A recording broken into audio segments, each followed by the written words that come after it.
Welcome back to Earning Confidence, the podcast where we try to share some stories of people that are doing some pretty cool stuff and finding success, different areas that are outside the normal 9 to 5.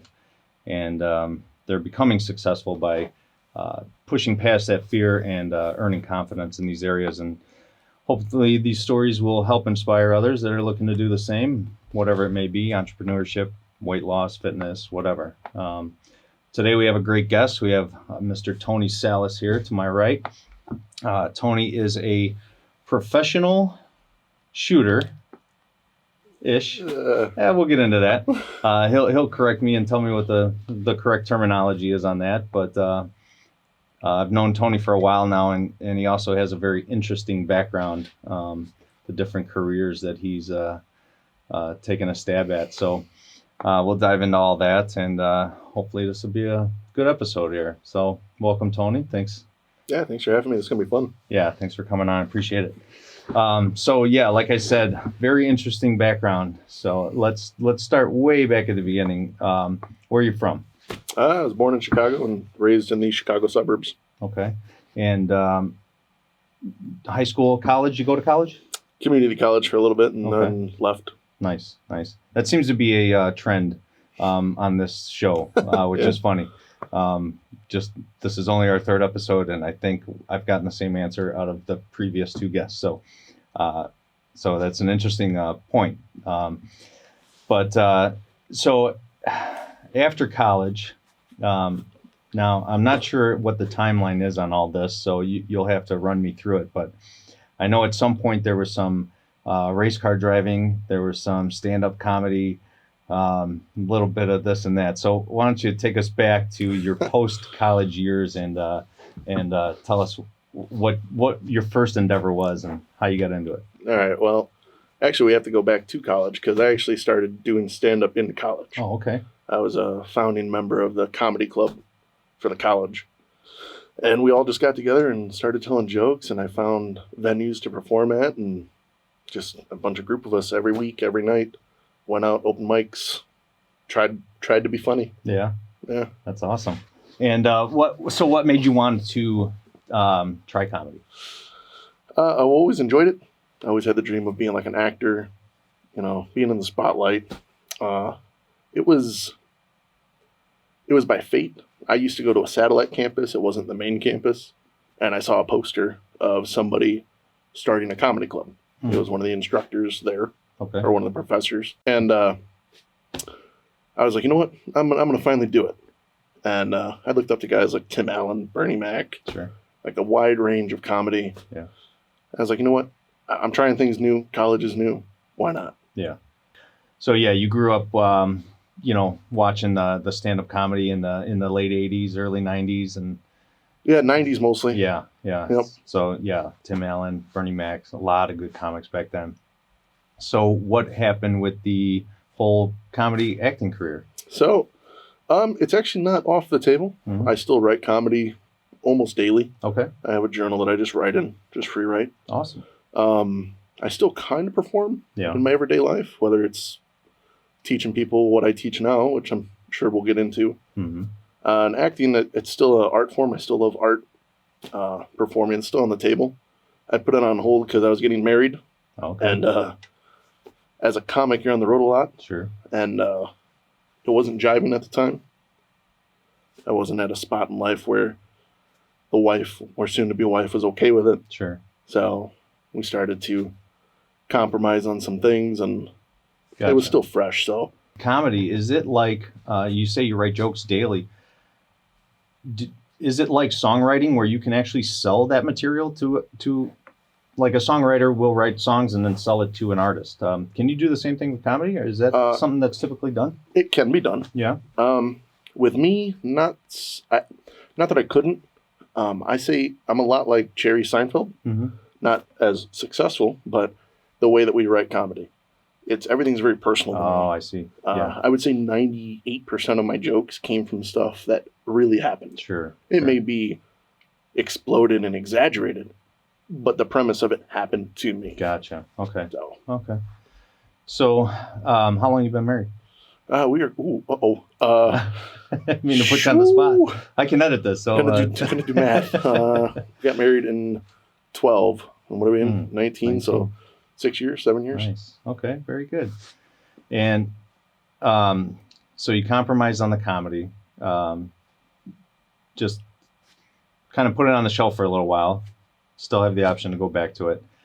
And then how did race car driving? Where did that come in? Well, so being a young boy, I always had a fascination with cars. I remember my mom telling me stories all the time of I just want to run up and touch cars. In the 80s and 90s, car alarms became a thing. Yeah. I found out real quick that you probably shouldn't touch cars. And it's been an obsession ever since. Yeah. I managed an auto parts store before, and race cars and cars in general, customizing them, whatever it is, just always drew to me. Okay. And I finally decided that I'd had enough of people telling me I couldn't do what I wanted to do with a car, whether it's being overweight or not having money or not having the proper car. I decided to take the car I had and prove that it could be raced. And I did. Interesting. And what kind of racing did you do? I did rallycross. Okay. So it's basically off-road racing and autocross mixed together. Okay. What kind of cars are those? Well, those vary. Yeah. I was very grassroots. I used my 2004 Pontiac Vibe. Okay. It was automatic, so it was everything a race car shouldn't be. Okay. My very first race, I took third. Oh, nice. And the following race, I took second. Wow. Which is also the race that temporarily ended my race car career because I ended up rolling the car. Really? Yeah, I would have took first had I not rolled. Found that was pretty interesting. Wow. And so did you have any injury with that? Yeah, I did. Yeah. I ended up getting 20-ish stitches in my left arm. Okay. Other than that, nothing. Is that what took you out of racing? Well, it took me out of racing because the whole money thing got brought up. Not so much. Jackie, my wife, always supports what I do now. She even supports the comedy now. Sure. We're at a different place in life where we're both more mature. Sure. I'm sure we'll get into that later. No, I found the actual cost of racing isn't necessarily the car. It's not the suit. It's not the entry. It's not the fuel, the tires. It's when stuff goes bad. The hospital bill was not cheap. Sure. The car was totaled. So okay.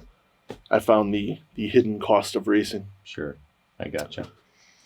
Okay, so we've had a stand-up comedy career, acting career, racing, and now you're into. So you can correct me on the correct term. What is the sport that you are currently in? So the layman broadest term is I'm a competitive action pistol shooter. Okay. I am not a professional. Okay.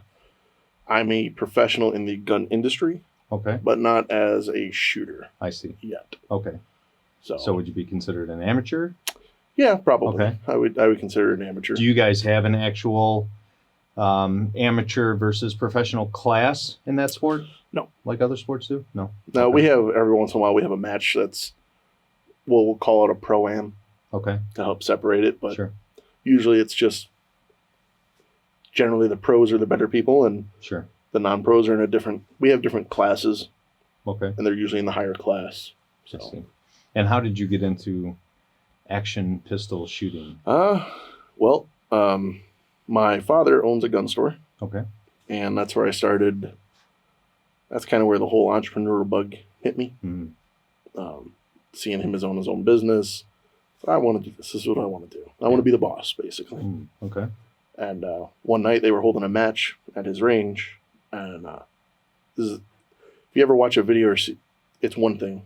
You know, when you see it in person, it's completely different. To see somebody like run and shoot a gun so fast, so accurate, it's like watching an action movie in front of you. It was the coolest thing I've ever seen, and I had to do it. Yeah, it was essentially racing with guns. So, for people that are unfamiliar with the sport, what exactly is involved? So it's running and gunning, basically for points. We have targets, scoring zones. It's timed, and it's basically how many points per second can you get. And points per second. Wow. So, and you just you're moving from one like target to the next Usually laterally, correct? Back and No, forth, or even forward and it's back? it's Everywhere, huh? everywhere. You have everything from forward, back, left, right, prone, Oh, shaky wow. bridges. Really? Yeah, Wow. yeah. It gets pretty intense. I mean, it's Sure. not a. It's pretty. It's a lot of fun. I mean, Yeah. it's stuff that you would never think like, how am I going to shoot this? I mean, Mhm. there's a pretty infamous stage for 3-gunners where they actually get attached to a zip line, and What? they have targets laid out, so you're constantly just flying. Now, I haven't done it, Yeah. but you slide down and you just go side to side. They've done Wow. shooting from a golf cart. Interesting. So yeah, it's How- basically the Olympics has shooting, right? Yes. They have shotgun shooting, they have air rifle, air pistol. Yes. That's like your normal Olympics. Hmm. My shooting would be more classified as like an X Games sport. I see. So Okay. Very interesting. And this it sounds like a pretty niche sport. yeah, I would say that. So a pretty tight knit community. Yes. Yeah. The organization I'm in has just under 40,000 members. Okay. Well, so that's not a drop in the bucket either, but Yeah, but given the hundreds of millions of guns in America, sure, it's sure. pretty small. Yeah. And so your dad owns a gun shop, so you've probably been in the guns most of your life. I started working in the fishing side of the sporting goods store that he owns when I was 14 in high school. Wow. Being cash register, counting out worms for bait. Yeah. And that's kind of where it started. Yeah. I'd always had, looking back now, I learned a lot of lessons. Sure. I never wanted that job. I always wanted the next job. Sure. I want to be in sales. Mm-hmm. I want to be the boss. Mm-hmm.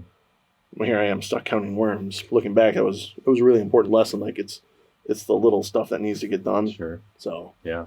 I started there on weekends, and then it was all through high school. You know, kids wanted to go out and play on the weekend, and I was like, no, I got to go to work. Like I Yeah. wanted to do it. So working in a gun store is still your daytime job, correct? Slightly different, but yeah. Yeah. Yeah. And then the competitive action You can pistol just competitive shooting, competitive shooter Yeah. on the side on the nights and weekends, right? Yeah. And then there's a few other things you're into. Yeah. So not only are you a competitive shooter, but you enjoy the sport so much that you want to teach other people, Yes. right? So you have your own training Yeah, I do. program, or is it a training program, or is it personalized one-on-one coaching, or how does that work? So currently, I have a lot of one-on-one students that I coach that are already in the sport. Big plan for 2020. Here's an exclusive for you. Okay. Okay.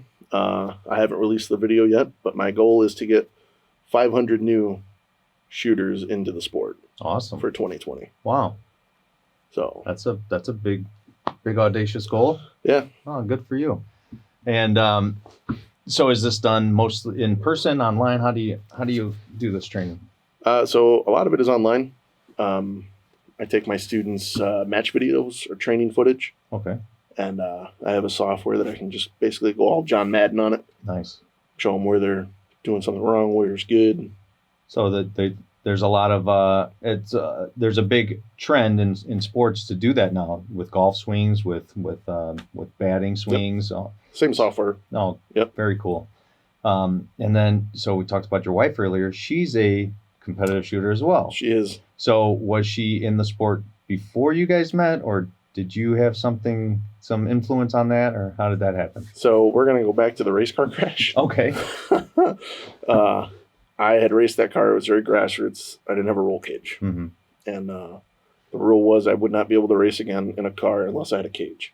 Mm.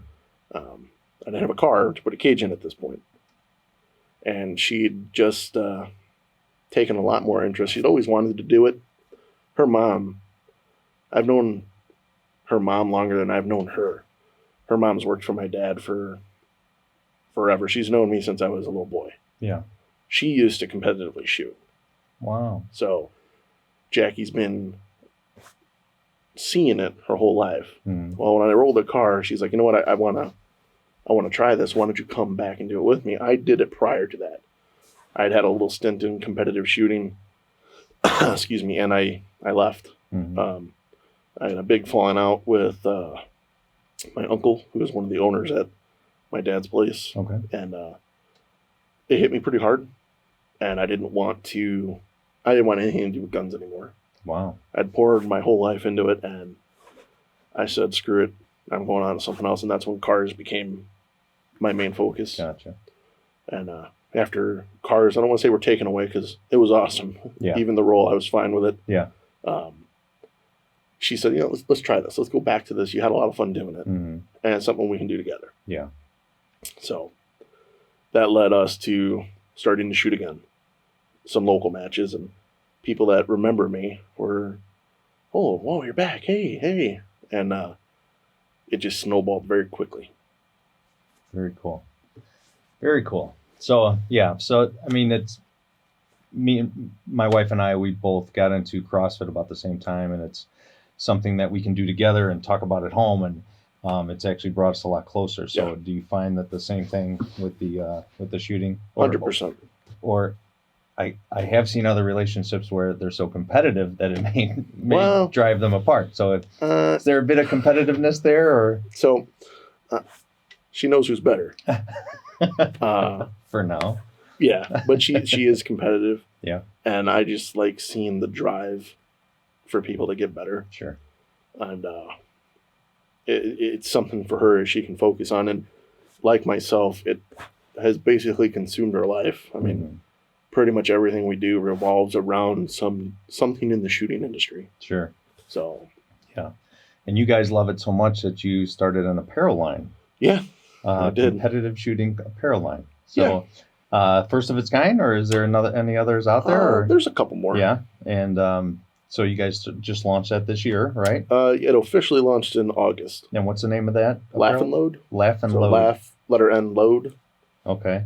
And that's a mix of the comedy, maybe, and the it started 3 years ago. Mm-hmm. 4 years ago, I started Laugh and Load as just like an Instagram page for like funny memes. Okay. Because I needed a competitive outlet to just have fun with. Sure. And I'd been into guns. I'm like, well, this is perfect marriage.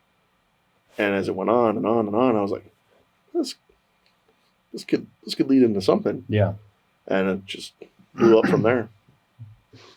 Very cool. Is that Instagram page still around? It still is, yeah. Yeah. It's still post on it. Still post on it. Oh, very good. It became the business page. So yeah. Oh, okay. Very cool.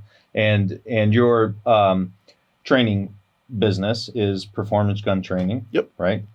Is that the URL? Is that how we find you? PerformanceGunTraining.com. Very good. Performance Gun Training on Instagram and Facebook. Yeah. And I really liked it. Right. So Instagram and Facebook, I really liked back at the beginning of this year, you were doing a lot of dry fire drills. Yes. And you were giving a lot of these tips and tricks away for free on your Facebook and your Instagram page, Mm-hmm. right? So, yeah, great place if you're interested in competitive shooting or just being a better shooter, period. Yeah. I think there was a lot of good material that you were putting out at the time. So, very cool. And so what is, besides the 500 students for 2020, or not students, I'm sorry, 500 people into the sport in 2020, what else is on the horizon for Performance Gun Training, Laugh and Load, Tony Sallis in general? Well, it's kind of weird because we've been going through goals right now, the wife and I, about what 2020 contains. Yeah. Performance Gun Training is going to have a big project coming up to aid in getting those 500 shooters into the sport. It'll be kind of vlog-esque. Okay. About everything you need to do from beginning to end. My plan is to show you how to join the organization, where to find matches, where to find training, what gear to buy on a budget that you can take, not as much money as people think. People see these guns, and people have seen them before, where they cost thousands of dollars. Yes, you can spend a ton of money in this sport. And the sport, by comparison, is not cheap. Sure. It's much like golf. People think golf is cheap. Golf is not cheap. Right. Same thing. But I want to show it can be done on a budget from starting out, going to your very first match, all the way up to attending nationals in 2020 with the budget gun. Really? So That, it's interesting that you say that, because going back to your racing career, you wanted to go out and prove that you could race with the others with just any car, basically. You said you had an automatic, and it was everything that a rally car shouldn't be, and you took third and you took second. And now you're saying that you can do the same thing in competitive shooting. It's not necessarily the gear, right? So even like podcasting, videography, you can spend tons of money, Sure, but you don't need to get started. Right? No, you don't even need to. I mean, if your goal is to go out and if you really want to do something, you can. Like, there's a way. I promise you. It doesn't matter what it is. Mm-hmm. And people think, what's the quickest way to make $1 million in race car driving? Is the joke is to start with $1 billion. Sure. Because you always lose money in it. Sure. Well, competitive shooters, for example, the professionals that are out there, the people that actually legitimately get paid for it, you could probably count on 2 hands. Yeah. The people that legitimately, that is their job. Wow. Others, they work with companies, sponsored shooters, stuff like that. Yeah. So a lot of it is driven by fun, competitiveness. There is a ton of crossover between race car drivers, car guys, and gun guys or girls. It really gives a competitive, as a CrossFitter, something that drives you as competition is getting better. Right.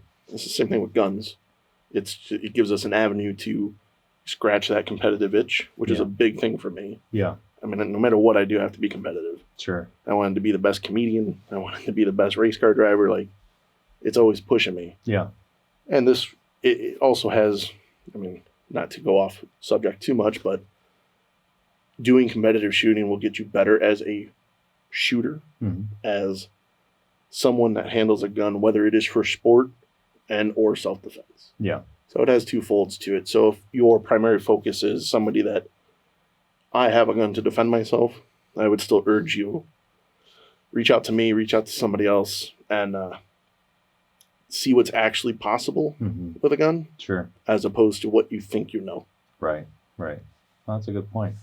And now a lot of people would think that one thing you said was that you could count on 2 hands the amount of people that get paid to do this professionally. Some people would look at that and say, well, I'm not going to get into that because there's not much opportunity there. But somebody else could say, well, I want to get into that because there's a ton of opportunity there. If there's only 10 guys getting paid, or 10 guys or girls getting paid, that seems like there's a lot of opening or potential, right, to make the sport bigger, to make it, so that more people could actually make a living off of it.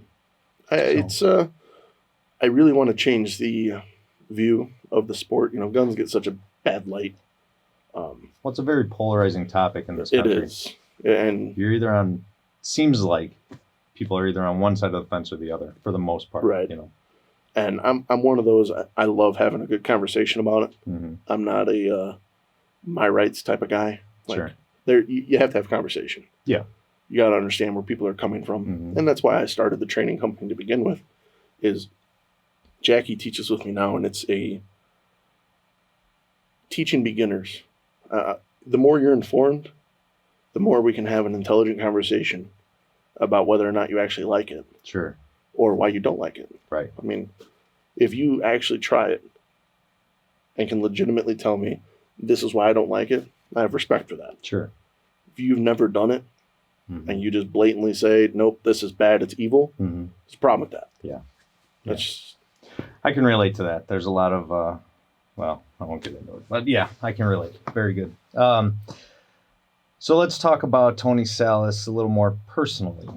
Okay. So I have some questions. Something that I have a ton of respect for you about is the 75 Hard program, right? So Andy Frisella started this 75 Hard program where for 75 days, you have to work out twice a day for 45 minutes each. One has to be outside.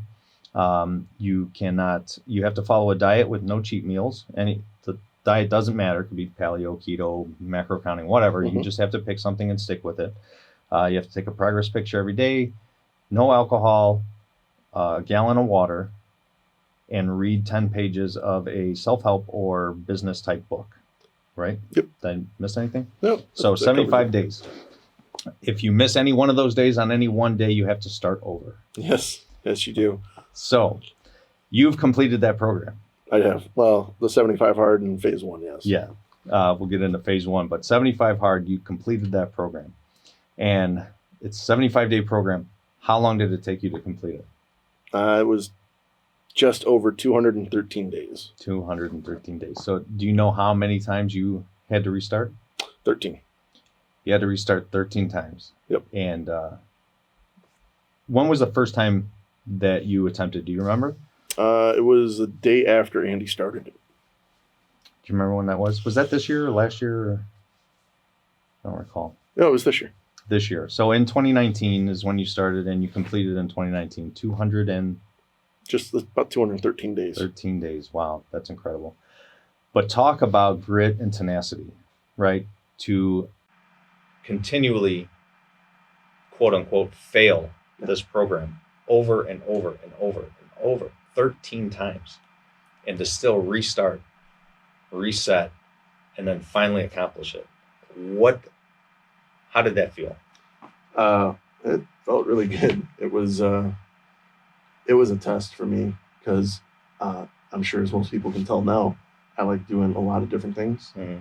And some would say that I really don't ever complete what I start. And I wanted this one to not be the case. Yeah. When I started it, I was at my heaviest weight, which is not where I wanted to be. I was 476 pounds. Wow. And I really desperately needed a change. Yeah. And if anybody knows Andy or has heard Andy, he has a way of talking to people. Yeah. And explaining why you should do this program. He put out one after I had failed probably the second or third time. Mm-hmm. And he said, if you're the type of person who has to restart this program 4, 5, 6 times, that you're not, you shouldn't be on this program. Mm-hmm. It's not for you, blah, blah, blah, blah, blah. Mm-hmm. I don't like when people tell me no. Right. Which we established yeah, earlier. It's probably my least favorite word. Mm-hmm. And I decided that no matter what, I would start this and finish it. So every time I failed, it was one night I fell asleep reading a book, so I didn't get 10 pages in. Most of them were me going over my calories. Mm-hmm. There was one night, it was the first time I had failed, and I had gone over my calories by 12. Wow. And it was going to be, it was that moment, right? Andy talks about it, like, this is going to be what develops you as a person. Mm-hmm. You know, how you do everything, or how you do anything is how you do everything. Yeah. And I was like, you know what, I have to restart. Like, I could easily just go, oh, it's only 13 calories, right? Right. And who would know? Right. Well, But I would you know. would know. I would Right. know, absolutely. Right. I would know, and it would haunt me every day. Like, Sure. do you complete 75 hard? And be like, yeah. And then, like, something would pop in the back of my head and be like, but did you? Right. And like, I didn't want that. So that's one of the big questions around 75 hard, right? Because the program is supposed to be done with intention, and so some people, you know, we've seen some people that will count, you know, their hour-long holiday shopping around the mall as their 45-minute workout, right? But that the intent was not to work out, correct? Right. So, but yeah, just the fact that you would know, you would have a moment of doubt, and you didn't want any of that. No. And it started to get really hard because it was also during match season. You know, matches are usually on Sunday. Yeah. And they're early in the morning until late at night. Usually matches start at 8. Mm-hmm. And of course, you're doing a physical activity in the middle of the day. Yeah. So it can get pretty hot. So I had to go to the range before or wake up early at the hotel and, you know, walk in the parking lot for the 45 minutes. And then after you're smoked from competing all day, I was like, I gotta walk. Like, Yeah. I gotta do something. Mm-hmm. I gotta do another workout. And there were times in there, it's the hardest thing I've ever done. Yeah. I mean, not so much the workouts. I mean, walking, it's not that hard, right? Mm-hmm. It's really not. Sure. It's the little things. Taking a picture is not that hard. Right. But can you do it every day? Right. Can you stop yourself from getting complacent? Mm-hmm.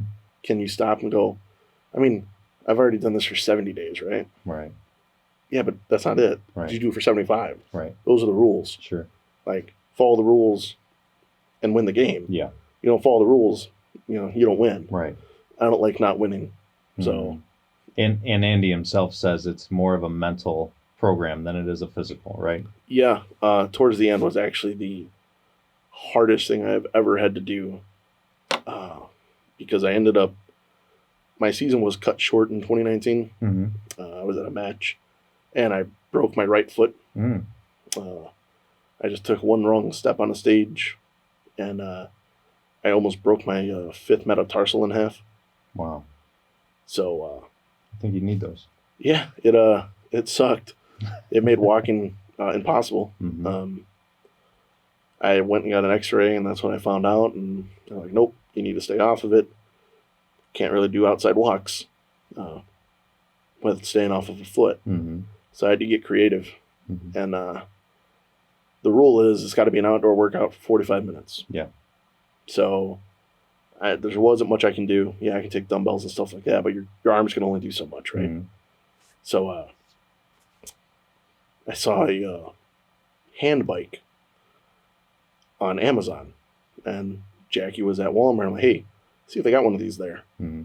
And for $25, I got a hand bike. And for the last month or so, last 3 weeks, I believe it was 3 weeks, my outdoor workout consisted of a hand bike for 45 minutes. Wow. So you want to talk about a mental workout? Sit and do a hand bike. I would say if you want to see a mental workout, sit and do a hand bike for 5 minutes. Yeah. And then try it for 45. Yep. That's incredible. Well, good for you, man. And Thanks. And Jackie did the program as well. Your wife did the program also? Yeah, so Jackie started it same day I did. No restarts. Wow. Went through 75 hard. First time, aced it. That's incredible. My wife's kind of the same way. It's like she sets her mind to something and she can blaze right through it, no problem. And I struggle, man. So I don't know what it is, It's like they got to drag us along. Yeah. That's funny. Oh, well. But that's incredible, man. And how did you notice, did you have any physical changes because of the program? Oh, for sure. Yeah, I reached out. I had just started working with somebody we both know, Modern Fitness, and Angelo, Mm-hmm. and started on that train. And when I finished 75 hard, I had weighed in at, what was it now? It was I lost 76 pounds. Wow. So That's awesome. That is incredible. 75 days. Well, Lost 76 pounds. 213 days. Oh, right. I forgot. Yes, with all the restarting. Yeah. But still, that's an incredible feat, man. Yeah, that's gotta feel good. That's gotta both of those things, losing the weight, completing the program, even after having to restart, that's gotta be quite a confidence boost. Yeah, it was. It was the best lesson I learned, and a lot of people called me crazy for doing it. When I failed, I only failed one thing. I still did all the other tasks, and the very next day I restarted. Mm. It was one of those. I'm a big believer in momentum. Yeah, I didn't want to lose it. sure. I didn't care that I'd already done it. Like, I wanted to finish it. Yeah. So I start over, and on and on and on. Mm-hmm. And eventually it just started getting easier and easier. When I finally felt that I had it figured out is when I broke my foot. Yeah. And I was like, this is the decision, right? Like, where do you go from here? Right. So I had done my workout, right, the morning before the match. Now I had to drive home about 3.5 hours with a broken foot, Mm. and I'm trying to figure out what I can do. So I called Jackie. I'm like, hey, bring the crutches outside. I can't step on my right foot. She had no idea yet. Mm-hmm. And we're getting in there, and I live downstairs. This was going to be interesting. Yeah. But before I went downstairs, I'm like, hey, go get the exercise bands and the dumbbells and bring them outside, put them on the porch. She's like, what don't you think you need to get off your feet? I'm like, I'm gonna, but I still got to do a second workout. So that was the turning point for me. Yeah. That was no matter what, like, it's getting done. Yeah. And that's probably the biggest lesson for me from 75 hard. That's why I'm so grateful I did it and he came up with that. Sure. And it was life changing for sure. The Yeah. physical thing was just like he does. I mean, it's cliche at this point. It was a byproduct. Yeah. Knowing that no matter what, if I do set my mind to something, like, it's getting done. Sure. So That's great. Oh, good for you, man.